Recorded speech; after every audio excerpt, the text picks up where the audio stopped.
Right, I thought I'd do a little walk around video of the next project on the list of many projects to do. I bought this Unimog u404 1963. Obviously there is a cab somewhere. It had a radio box in the back, taking that off. Plan is to put the cab back on, just put a flat bed on it. It's got a 2.2 straight 6 petrol engine, which is seized up. I've got another engine as well, but don't know what I'm going to do with engines yet. At the minute, just stripping it down to a roller with the gearbox in there, get it blasted and painted. It's a fresh start.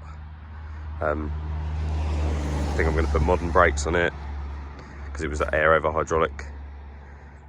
Just like a remote servo, I think that's what I'm going to go for. But yeah, engine I'm not entirely sure yet, but I think it'll look pretty trick with the body back on and a flat tray on the back. It's quite a cool thing. Always wanted one. Portal axles. But yeah, taking the engine out now because obviously it's seized up. Not much good in there. Don't want to get it blasted either because we'll fill it up with sand. We'll see how it goes. I'll try and keep everybody updated.